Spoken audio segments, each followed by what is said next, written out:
I've made a lot of questionable decisions in my life, but nothing even comes close to this one. And the worst part?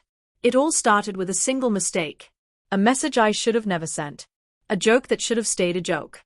A dress-up challenge that spiraled so far out of control, I didn't just cross a line. I crossed into a whole different version of myself. And once I crossed it, there was no going back. I remember the exact moment the challenge happened. It was late, too late, and everyone in the group chat was talking nonsense like they always do past midnight.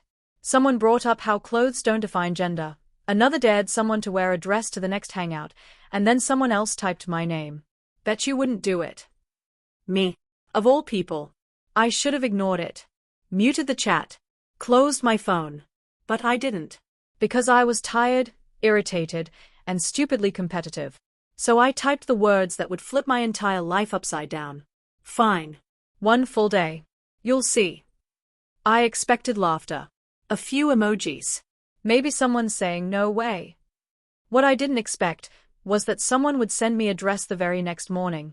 A real one. A beautiful one. A dangerously perfect one. And I definitely didn't expect what wearing it would do to me. The package was small, too small to contain something that would unravel my identity. I opened it slowly, half expecting glitter to explode in my face or a prank device to shock me.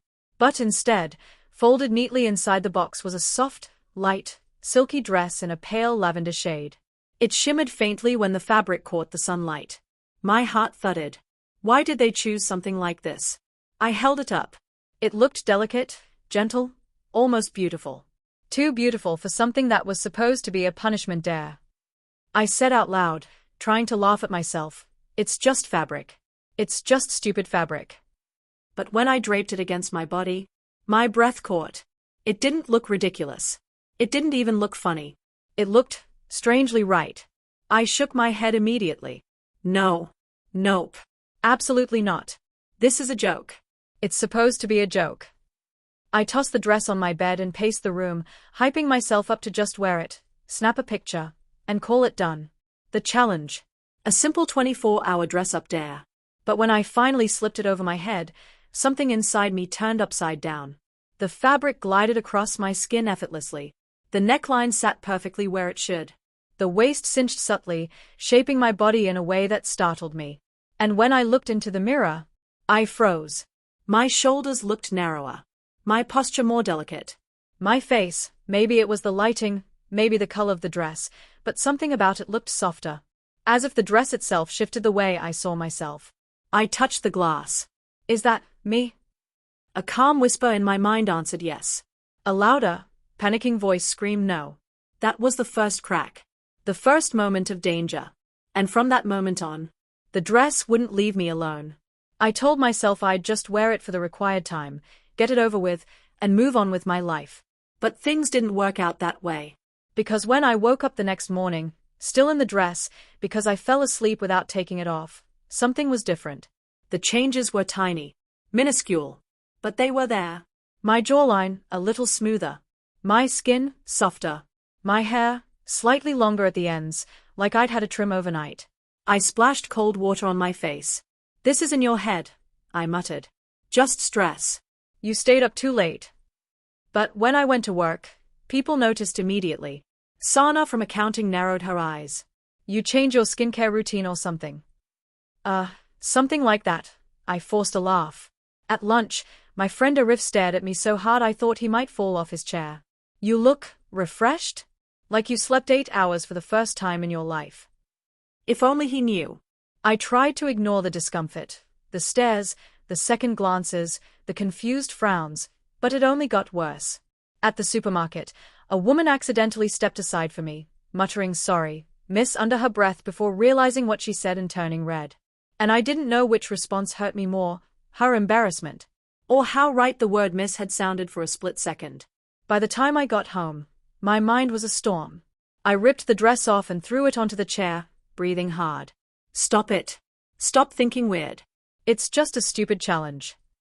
But in the mirror, even without the dress, the softness remained. And the fear rushed in. Something was happening. Something I couldn't explain. Something I couldn't stop. I avoided the dress for 2 days. 2 full days of pretending nothing was wrong. 2 days of ignoring the subtle changes that continued even when I wasn't wearing it. My skin smoothing. My hair softening. My features shifting ever so slightly. My posture adjusting naturally. It wasn't dramatic, but it was undeniable. On the third night, the dress called to me. Not literally, I wasn't losing my mind, but I kept glancing at it. Once, then 10 times, then every few minutes. It felt like an itch behind my ribs, a whisper under my skin.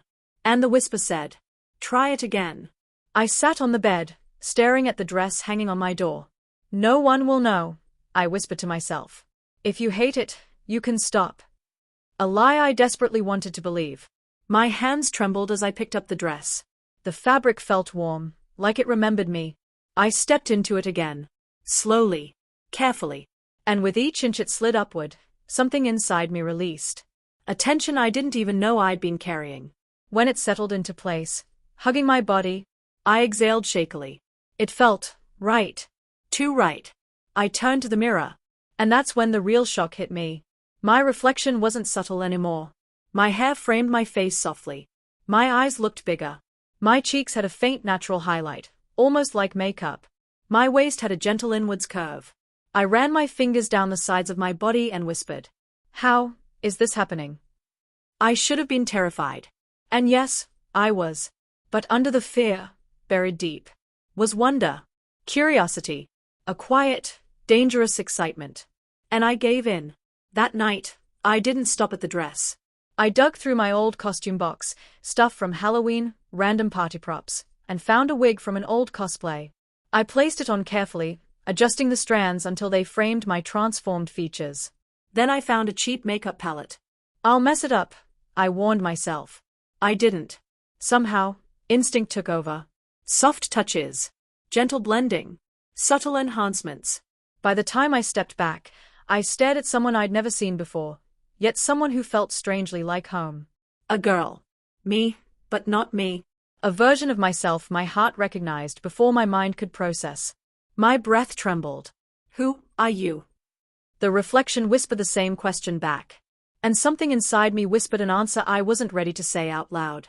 The dress became my secret, a nighttime ritual I both feared and craved. Every evening, once the day ended and my door locked, I slipped into the dress, the wig, the makeup, and myself. And every morning, I panicked seeing how the transformation in the mirror lingered even after everything came off. One weekend, the pressure inside me reached its breaking point. I had to know what the world saw. Not the coworkers who knew me. Not the neighbors. Strangers. Strangers would tell the truth. I dressed carefully. The lavender dress, a cardigan, soft makeup, flats that didn't stand out too much. My fingers trembled as I opened the door. Every step outside felt surreal, dreamlike, dangerous. What if someone recognized me? What if someone laughed? What if someone confronted me? But none of that happened. Instead, at the cafe counter, the barista smiled. "What can I get you, miss?" Miss. Again. This time, it didn't jolt me. It warmed me. "I'll take a latte," I said, my voice softer than I expected. Natural. At the bookstore, a girl asked where I got my cardigan. I said something awkward, and she giggled kindly. At the park, a little kid ran past me and shouted, "Move, lady." Lady. Miss girl. Ha. Every word chipped away at the walls I'd built my entire life. Every interaction made the dress feel less like a costume, and more like a mirror. By the end of the day, my feet ached, my heart pounded, my mind spun. But I'd never felt more alive. And that terrified me. Because once you experience a version of yourself that feels real, returning to the old one feels like suffocating. I knew it couldn't last. Double lives always crack. It happened on a Thursday, the kind of normal day that shouldn't have held life-changing moments. But at work, Sana cornered me. "Hey, can we talk?" she asked gently. My stomach dropped. About what? She glanced around. Privately. We stepped into a small meeting room. My hands were sweating. She hesitated before finally speaking. "I don't know how to say this. You look different. A little more every day. And yesterday I saw someone who looked exactly like you walking near the mall, but she was wearing," she trailed off. My blood froze. A dress. Lavender. The one. Me. My throat closed. "Sana." Are you transitioning? She whispered carefully. The silence in the room felt suffocating. And the truth was, I didn't know. I wasn't transitioning. I hadn't planned this. I didn't choose it consciously. But I wasn't not transitioning. What was I? Who was I? My eyes stung. I don't know, I said, voice cracking. I don't know what's happening to me. Sana didn't laugh. She didn't recoil. She didn't joke. She stepped forward and hugged me. It's okay, she said softly. Whatever it is, you're allowed to figure it out. But the world wasn't that kind. The next day, my boss called me into his office. We need clarity, he said bluntly but not unkindly. People are confused. I'm confused, I whispered. He sighed. Then take time. But you can't keep switching back and forth. Decide how you want to present here. A choice. A real one. No more hiding. And that scared me more than anything the dress had ever done. That night, I stood in front of the mirror wearing the lavender dress again. My reflection looked peaceful. Comfortable. Complete. The dress didn't feel like a dare anymore. It felt like truth. I whispered to the girl in the mirror. I think I'm you. For the first time, she smiled back without hesitation. The next morning, I chose a soft blouse, the cardigan, fitted slacks, light makeup, nothing dramatic. But it was me. The real me. Walking into work felt like walking toward Judgment Day. But Sana beamed. Arif nodded, a little confused but supportive. My boss simply said, welcome, and moved on. People adjusted. People accepted. And for the first time in my life, I wasn't pretending. I wasn't performing masculinity. I wasn't hiding femininity. I was living authenticity. The dress had started the transformation. But I chose to continue it.